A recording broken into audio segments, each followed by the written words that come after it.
Good Tuesday to you, everybody in COMM 245. Welcome to week, boom, 4.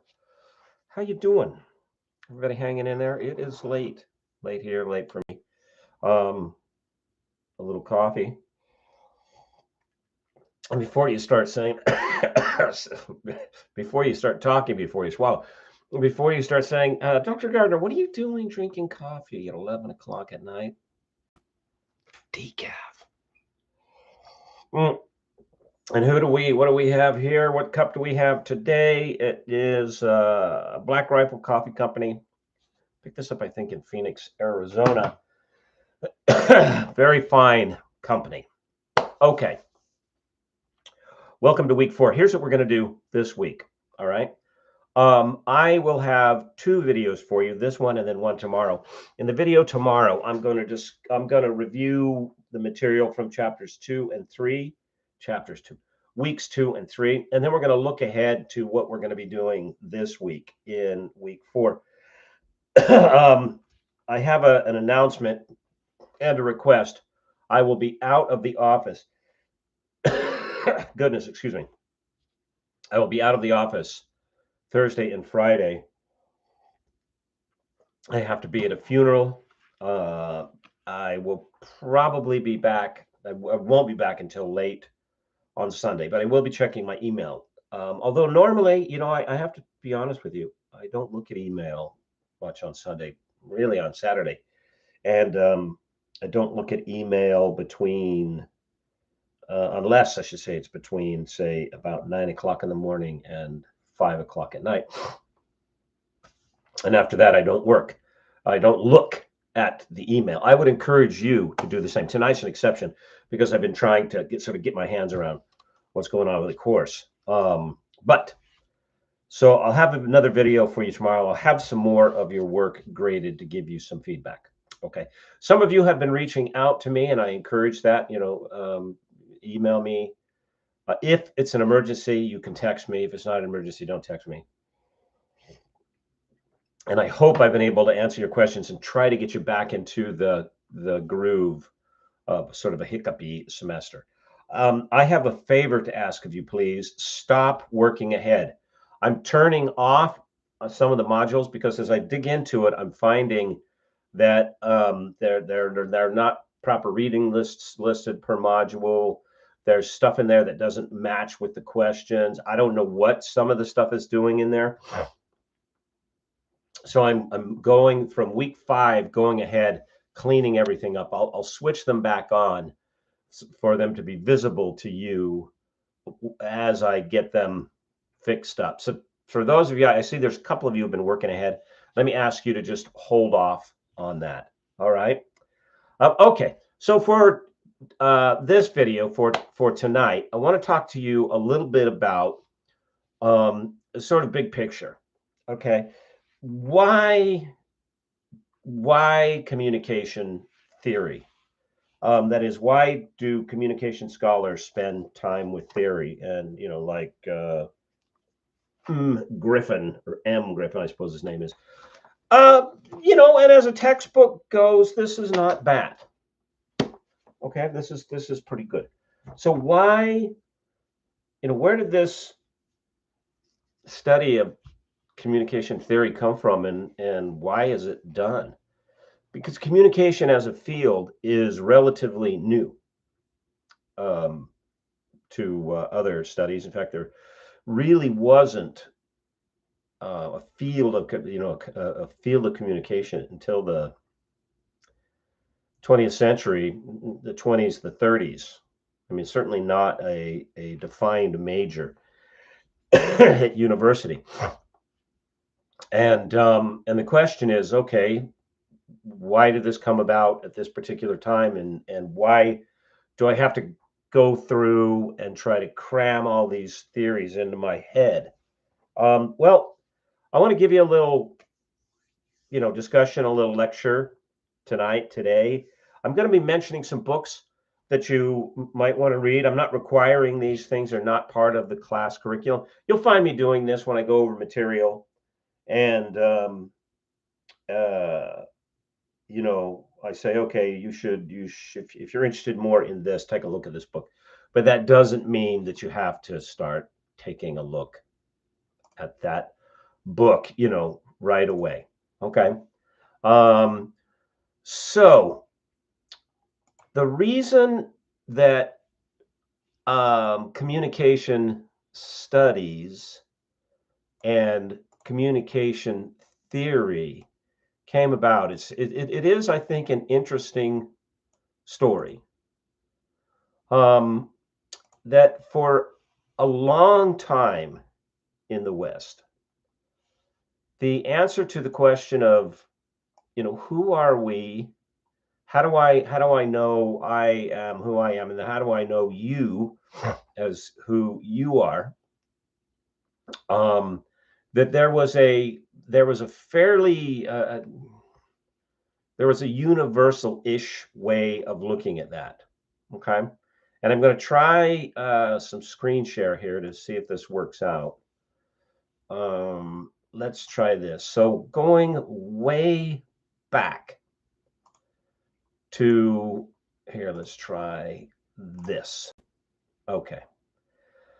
Going back to the 3rd century BC, all right, there were two major strains of philosophy that developed in the West. Now, this is a painting by the Renaissance artist Raphael, and it's called The School of Athens. And if you look in the center of this painting, it's a beautiful piece. I've had the great fortune of seeing it, live in person. It's in the Vatican Museum a number of times. Here are two central figures, and the one on your left with his finger pointed up, you can see, my cursor going around him. This is Plato. And the one on your right with his hand sort of stuck out, this is Aristotle. And these two individuals represented the two major strains of Western thought. Plato, with his finger pointing up, he's saying that knowledge about who we are and what the point is, what our purpose is, comes from above. And Aristotle's saying, nope, it's all discovered here on this planet. Now, for Plato, he believed and he taught, and this becomes the dominant strain in Western thought. He taught that this existence, this material existence, was the shorter part of our full existence. And prior to this material existence, we existed in an immaterial place. Now, remember, this is 330 BC. So this is before Christ. And we existed in this non-material place in which there were perfect representations of all things. Okay, perfect forms, perfect beauty, perfect justice. And Plato said that the reason, we long for these things in the material world is because we've experienced their forms, their perfect form, in the immaterial world. Because Plato looked around and he said, okay, we seem to be very differently from all the other animals. We obsess about building buildings and making the columns straight, so they all line up. Why do we do that? Animals don't do that. Well, because we're seeking perfect form. We obsess about governments and laws and philosophy and questions of what is beauty, what is justice. Animals don't do that. Why do we do that? Well, he said, because we have been exposed to perfect justice, perfect beauty, and we long to get back to that. Now, this strain of thought was the predominant strain of thought throughout the Mediterranean, the ancient world, and it gives rise to particular philosophies, views of life that were adopted by everybody from just the lowest laborer all the way up to emperors. So let me recommend a book to you. All right, it's this one right here. It's called The Essential Marcus Aurelius.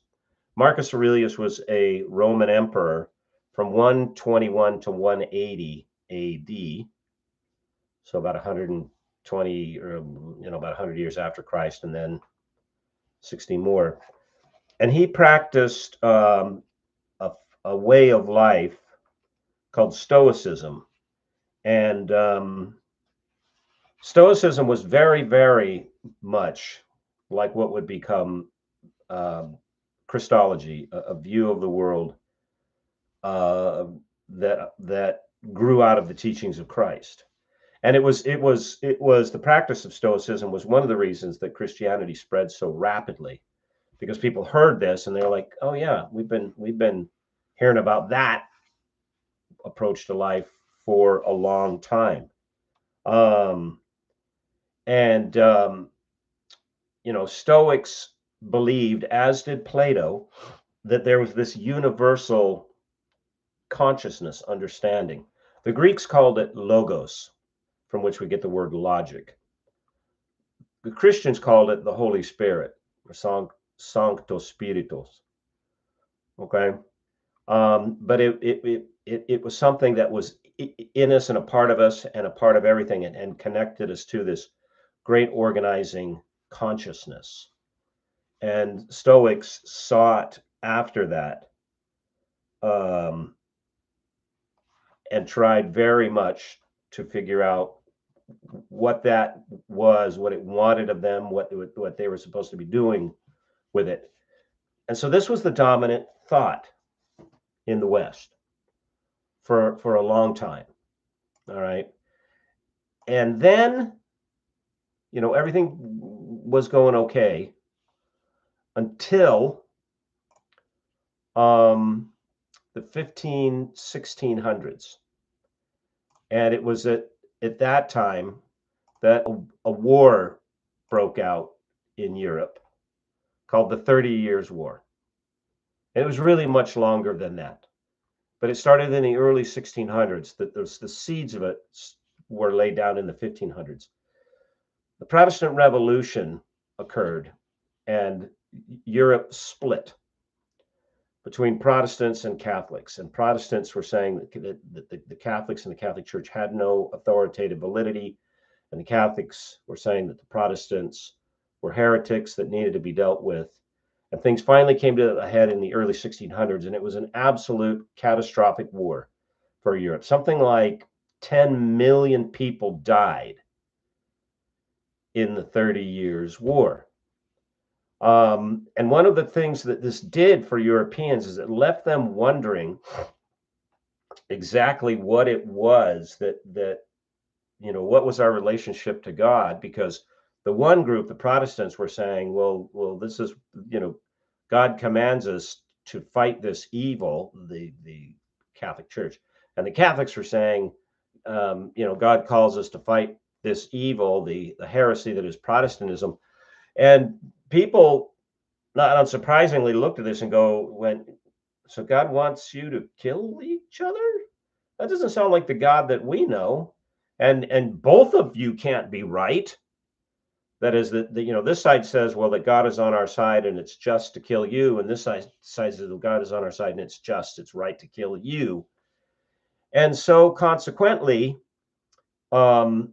this belief that fundamentally we were in a non-material plane before we got here, and our what drove us, what gave us our sense of self, what gave us our means by which we related to one another, was the quest to get back to that thing, to connect with the Logos, to connect with the Holy Spirit. That broke apart in Europe, and a belief in God declined sharply. And among the educated, by the mid 16, moving into the 1700s, they just stopped believing. And so they began looking around and saying, okay, if we haven't been created by God, and the reason that we do what we do, because that's, communication studies is concerned with human behavior. A communication is a behavior you can hear or see. Okay. And so they said, well, if what makes us go, if what causes us to do what we do is not this desire to connect back to the Holy Spirit, to the logos. Well, what is it? And leading thinkers began to say, well, it's, we do what we do because we're essentially mechanical. We're machines, like the machines that we use in our fields and the machines that we use to grind our grain. And so thinkers like Rene Descartes began writing and saying, and he was born in 1596, and he struggled a lot with his faith. And he began writing and saying, everything's pretty much mechanical, and there's no God here. And the reasons we do what we do is we're like these cogs in a machine, and we're born into our place like a cog is, like a gear, and we're fixed in place. And what we should be focused on is the place that we're fixed in, and what is it that we're supposed to do in that fixed place. Now, this worked very, very well for the ruling class in Europe, because they could say, well, we rule you as kings and queens and religious figures, because that's the order that's been laid down, and that's the order that you're fixed in, like gears in a machine. Well, by the 1700s, there was a group that began to say, well, we're not so sure about this, that we're cogs, like gears fixed in the machine. And writers like Thomas Jefferson, who he was born in the early 1700s, and he died in the early 1800s. He and other thinkers in the Americas, in the colonies, said, no, we don't think that men, and by the way, when you read the Constitution, or you read the Declaration of Independence, when they say men, they're referring to humanity. English is a limited language in many ways. As a linguist, that is somebody who studies language, English is a curiosity to me, because it is, in its classification, a Germanic language. It draws a lot from the Romance languages like French, but it does not have defined genders. For any of you who speak, foreign languages like Spanish or French or German, that within these languages, there are words that are feminine, there are words that are masculine. In the case of German, there's feminine, masculine, and neuter words, neither masculine or feminine. And English doesn't have that. So when Jefferson said man, or man, he meant people. Okay. And so the thinkers in the Americas, they're buying this idea less and less, that they're just here to be used by the king and the Parliament of England any way that they see fit, to be taxed as just a major source of revenue. England ran up some pretty serious bills in the 1700s, the 16 and the 1700s, and looked at the colonists and said, well, those guys seem pretty rich. Let's take their money. And they said, no, we're here for different things than to be gears that fit into this larger machine. We're here to determine our own destiny, given to us by God. Now, one of the interesting things about how this ties into communication, the field of communication theory, is if you read the documents of the founders, the Declaration of Independence, the preamble to the Constitution, the pamphleteers that were writing in the lead up to the Revolution, one of the themes that you hear over and over and over again is they strongly object to this idea that they're just cogs in this giant imperial machine that is England, by saying, well, if the king had it his way, if Parliament had it their way, we would just be slaves. And men aren't born to be slaves. And one of the interesting things about that is that many of the founders, like Jefferson, were slave holders. And they, if you read the documents, even in the late 1700s, they knew that slavery was bad, and they were very fearful of being enslaved themselves by the crown, by England, because they could see what it did to the person because they held slaves. And Jefferson is a very curious figure in this respect, because when his initial draft of the Declaration, he wrote it, and then Adams and Franklin helped edit it. And he had written slavery out, saying, okay, we're not going to do this anymore.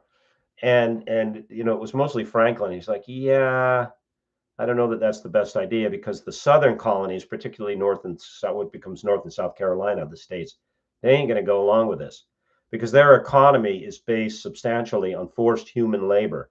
And if you take that out, they collapse.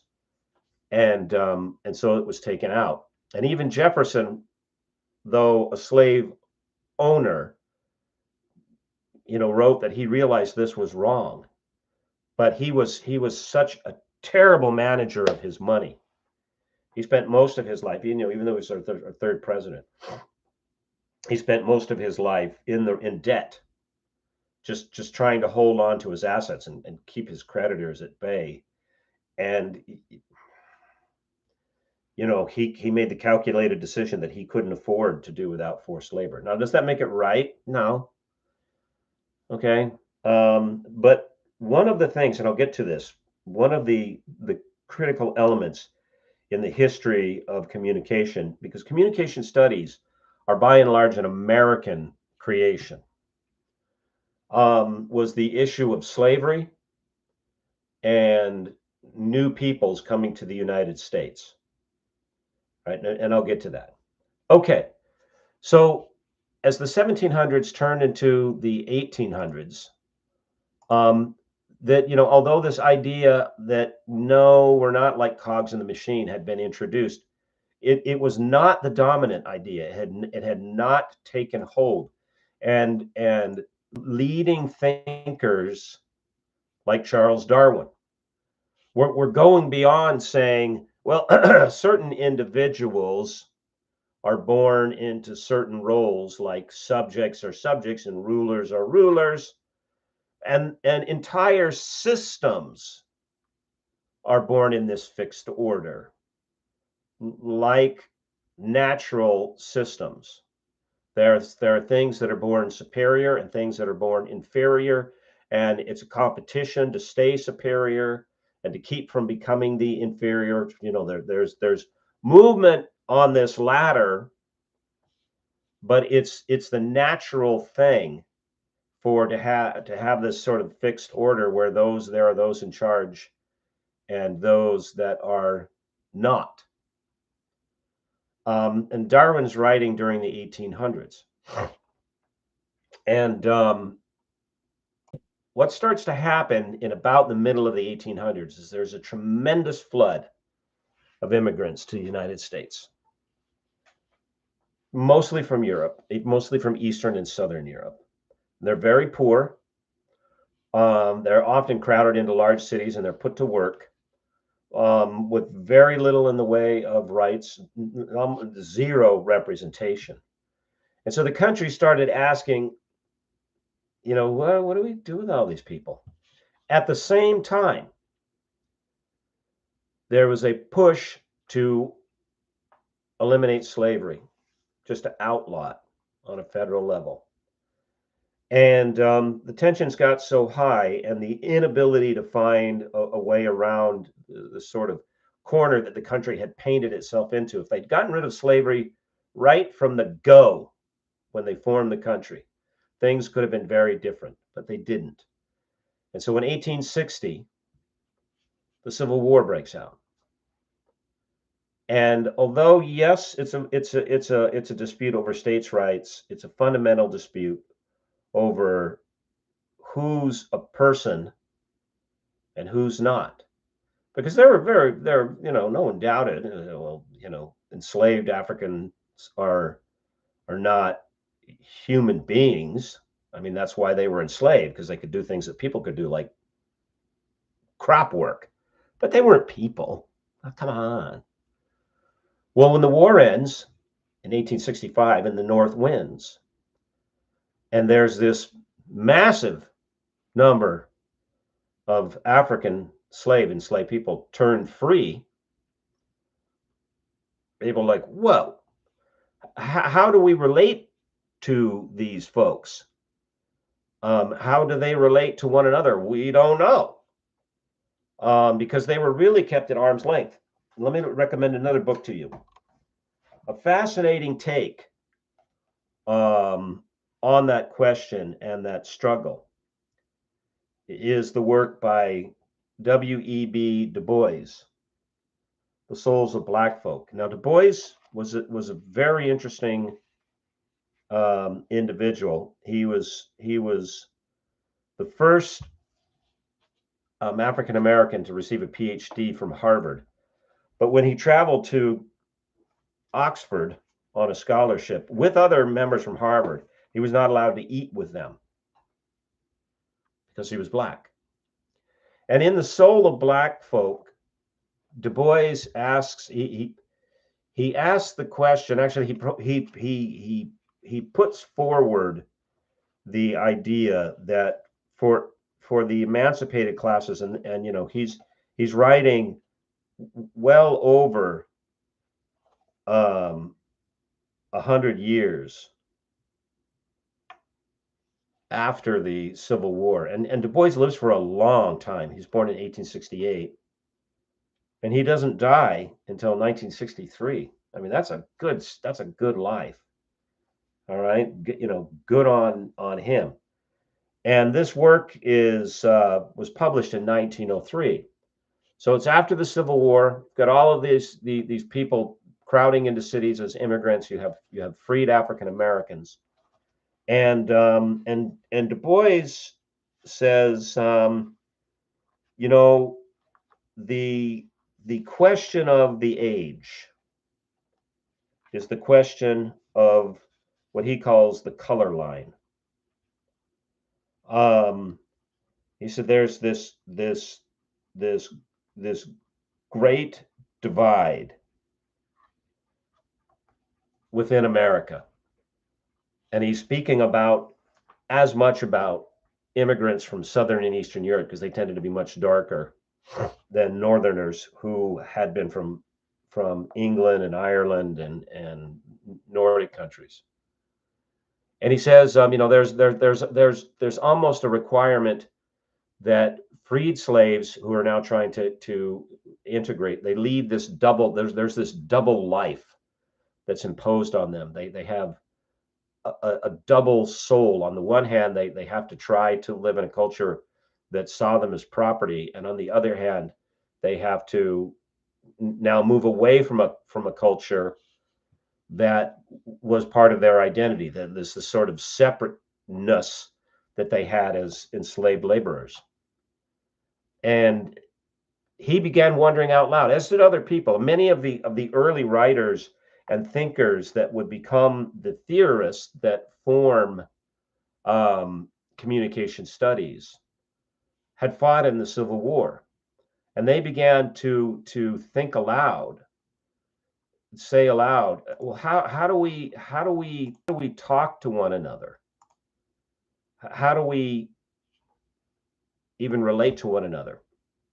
I couldn't find my copy of this book, but if you're interested in that story, it is how the Civil War, the freeing of the slaves, the crush of immigrants, kicked off this question of how is it that we relate and understand one another. This is a great book, The Metaphysical Club. It's a little dense. That is, it's a complicated book by the Harvard scholar Louis Menard. But it's a good book. I can recommend it to you. Okay. All right. Anyway, and so these immigrants were pouring in, and these African Americans were free, and they really had their own culture. I mean, we're talking about millions of people. And some of them brought with them, that is, the immigrants, ideas that were very foreign to the founding ideas of the United States, like the teachings of individuals like Marx and Engels. This is the Communist Manifesto. Here's my well-worn copy. It's practically fallen apart.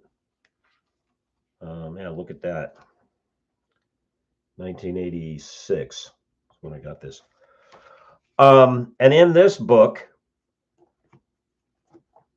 Karl Marx and Friedrich Engels, who were German, said,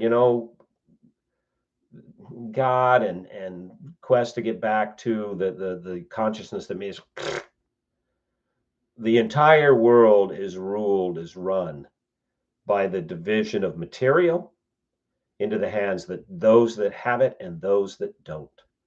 And it's the struggle to get a hold of it that defines who we are, that drives everything. So if you want to understand what makes me go and what makes them go, just look at the money, follow the money. It's a rather cynical view of humanity, and it did not fit with capitalism and free markets and the sort of the core values in the United States. But something had to be done. And then there was a crisis that nobody anticipated, and that was the First World War, in which the powers of Europe, and again, Europe's a very curious place. The Europeans, I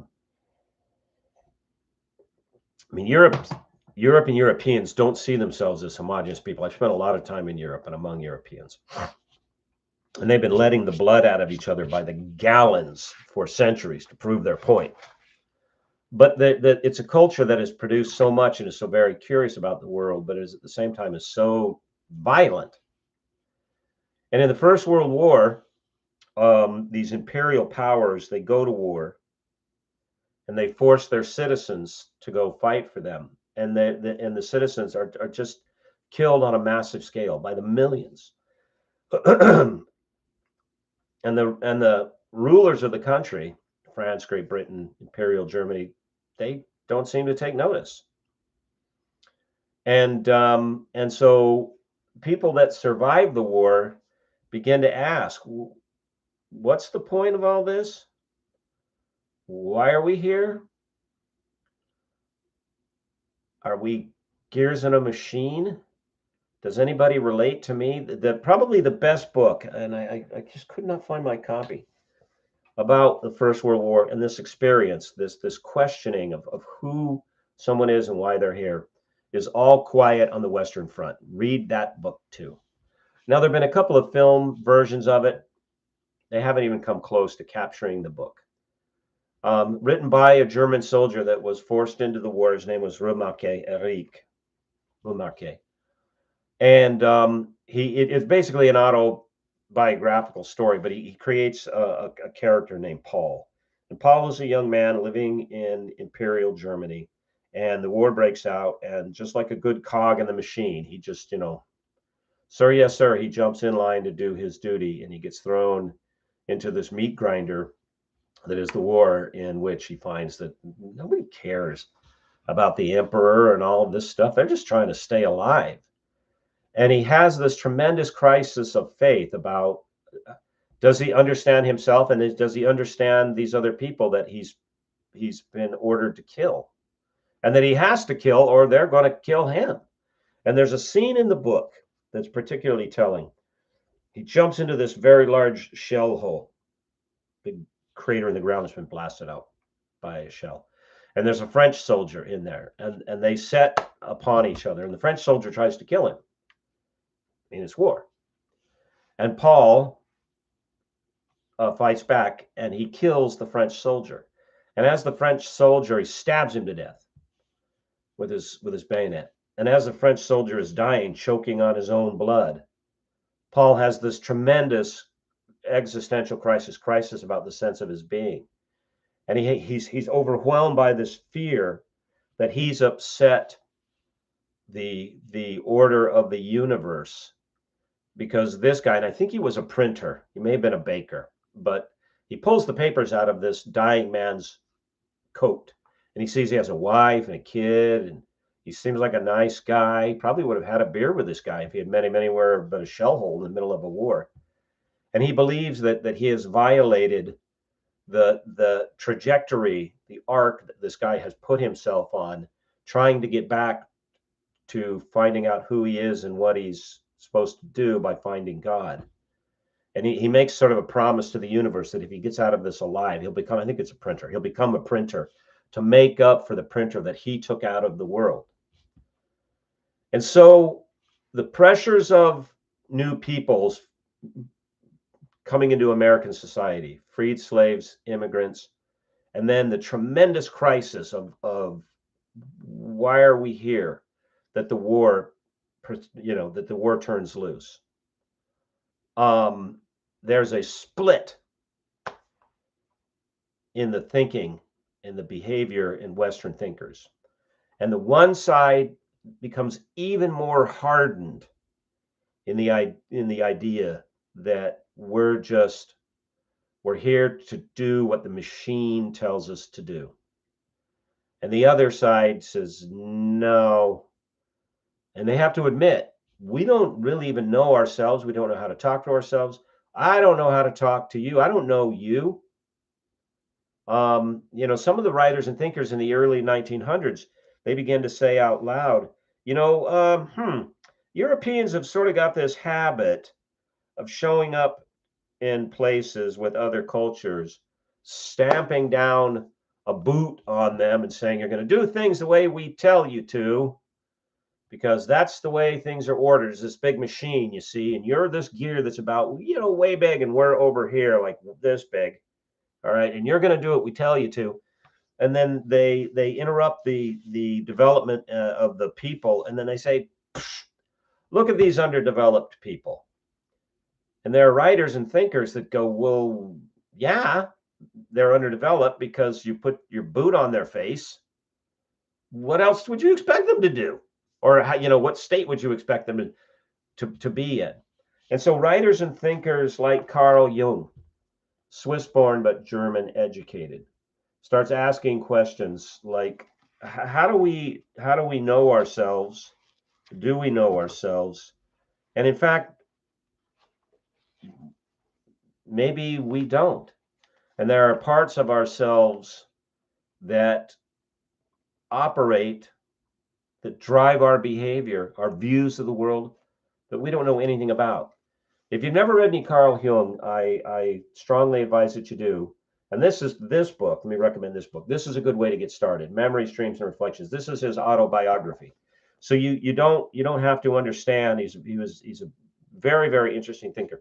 You don't have to understand much about him, because he sort of, and when I was born and blah blah blah blah blah, and then takes you all the way through his life. And he too, like Du Bois, was a spanning figure. He was born in the late 1800s. He died in 1961, just 2 years before Du Bois. Now, he worked with other thinkers of the age, like Sigmund Freud, who said, yeah,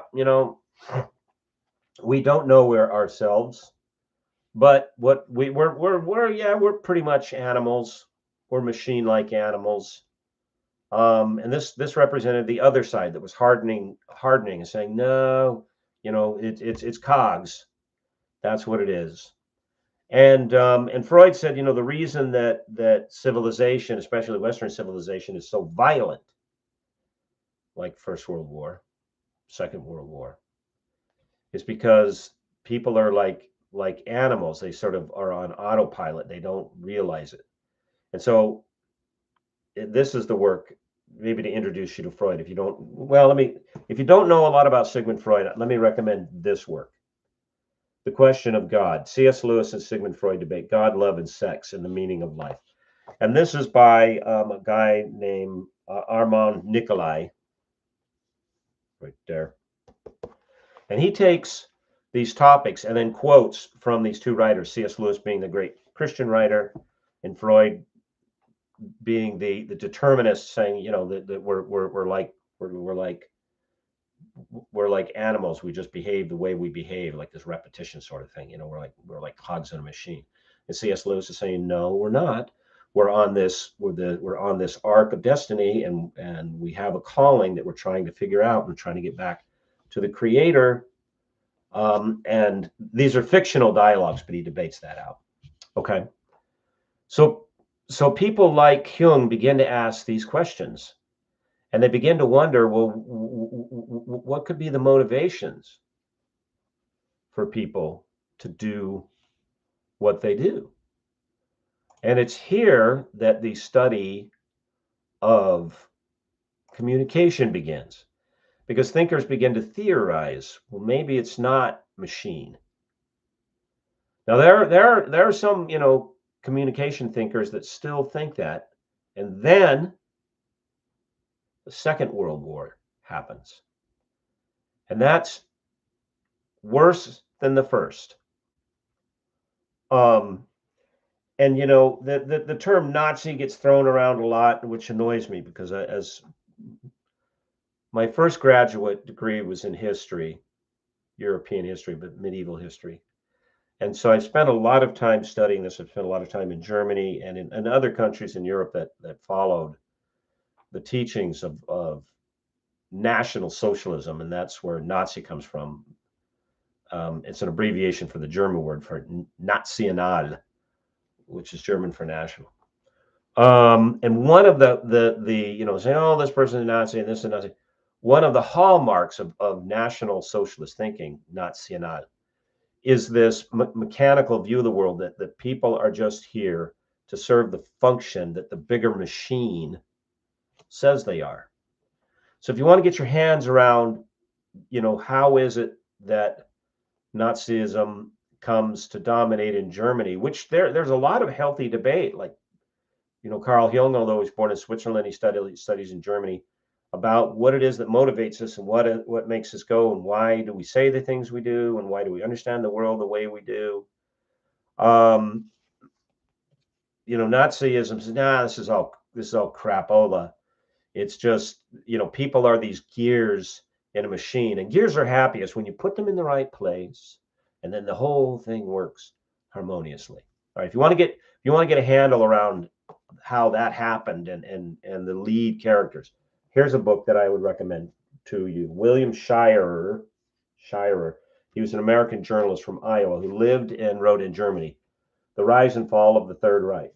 Now, pack a lunch when you read this book. It's going to take you a while, okay, because it's like 1,000+ pages, but it is one of the most phenomenally written and best works on the rise of Nazism that I've ever read, that I can recommend. And at the heart of it is this assumption that people are here to serve the system, and that's how things are, and that's how we should structure things. That's the whole theory.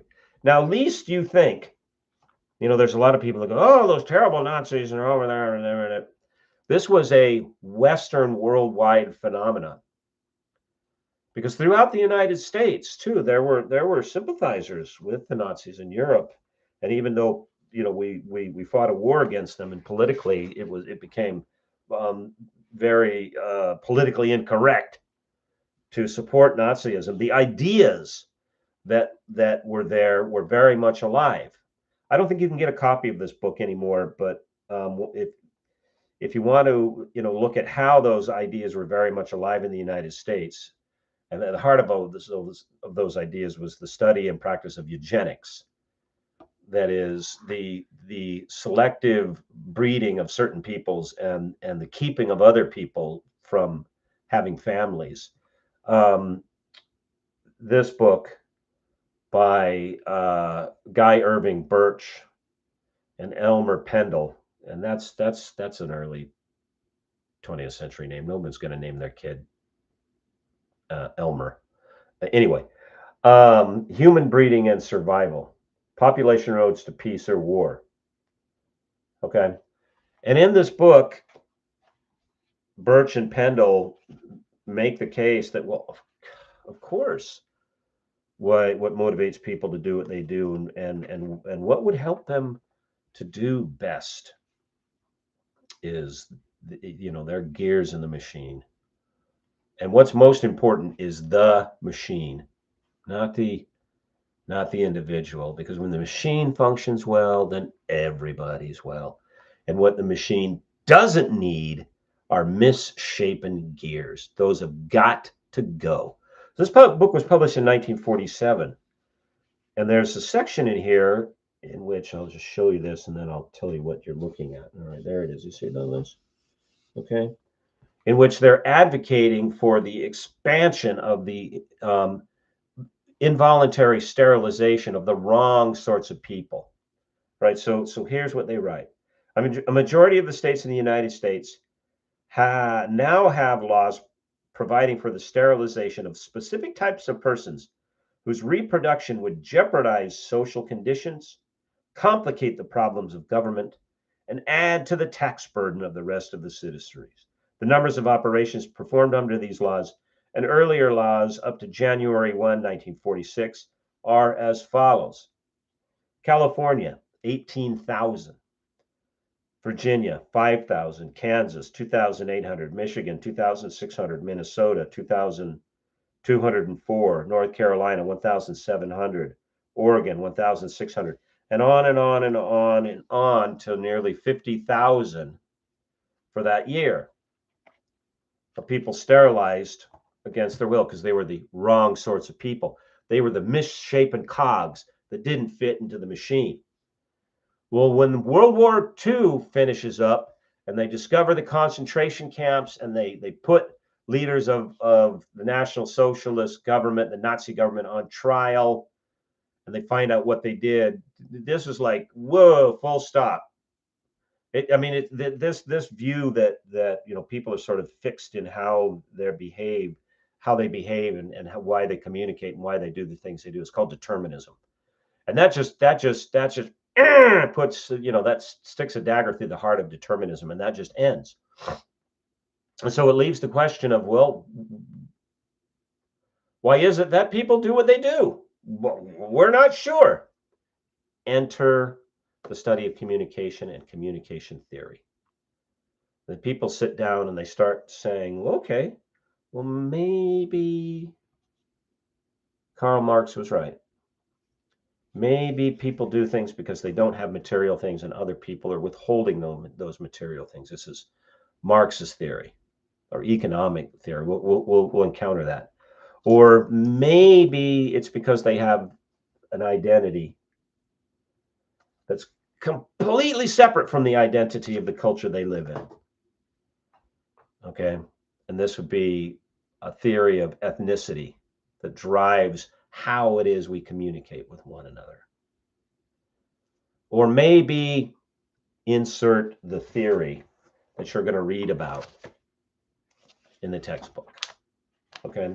So that's why we have communications theory, that's where it came from. And it is still important.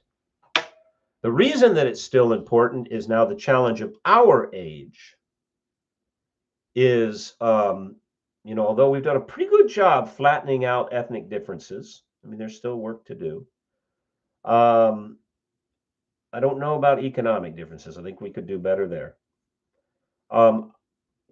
I see the greatest challenge and the greatest threat to our sense of understanding one another, and that starts with understanding the self, is the commodification of the individual. And it's been going on for about, where are we now, 2026? Almost 80, 90 years. What do I mean by commodification? If you can find this book, here's a book that I recommend. The Mechanical Bride, Folklore of Industrial Man by Marshall McLuhan. Now, Marshall McLuhan was a brilliant communication scholar who lived, I think, until the early 80s. He was born in the 1900s. And shortly after the Second World War, this book was published in the early 1950s,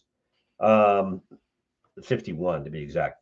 Marshall McLuhan started noticing something, that the stories that people in, and he's looking specifically at the United States, that the stories that we tell ourselves about ourselves to understand ourselves, make sense of ourselves to ourselves. That's what folklore is. Folklore doesn't mean myth or made up. Folklore, because the German word Volk, it means people. It's the stories that people, let me say that again, people tell themselves about themselves to make sense of themselves to themselves.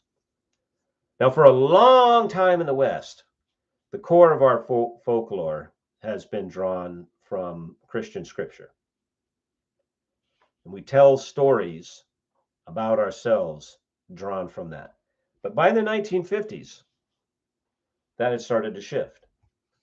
And powerful companies began to retell the story of who we were, um, driven significantly by the idea that you are who you are, not because you're being called by God, by the Holy Spirit, to figure out your unique purpose. No, not necessarily because you're fixed, but sort of. I'll get to that in this machine. But you are who you are because of what you buy, because of what you wear, because of what you eat, because of the brands that you attach yourself to. In other words, your definition of self is a commodity. And that, that we happen to be selling to you. Lucky you. These companies that spend their time telling people what it's like to be a woman, what it's like to be a man, what it's like to be a good citizen, what it's like to be healthy, what it's like to be happy, and blah, blah, blah, blah, blah, blah, blah. It all comes down to buy our stuff. And McLuhan said, this is not good. This is a slipping back into the cog in the big machine that we worked so hard to break free of, and that ended up in such a terrible place. And Marshall McLuhan is also one of the leading communication thinkers who spawns whole theories. Um, you might read about McLuhan in your textbook. I'd be surprised if you didn't. Okay, and that tendency, that story from producers continues to this day, and it got a triple shot of espresso in terms of its speed and effectiveness with the digital age, because it used to be that the way producers told you that who you were and how you relate to yourself and to one another was based on what you bought. That was confined to, say, newspapers and televisions. I mean, something that you had to be in a specific place to be exposed to. Movies, like you had to be in the theater, you had to be home in front of a TV. But now, since you take that device, that smart device, not so smart, everywhere you go, it's a constant exposure, a constant replacing of the story about who you are and why you're here with the proposed explanation. Well, you're here to buy things. And that defines who you are. And this defines how you talk to each other and what makes you you and what makes you behave. And there are thinkers. Here's the second to last book I'm going to recommend. Like Paul Kingsnorth, he's a British writer, who are saying, yeah, no, time out, and this work against the machine on the unmaking of humanity.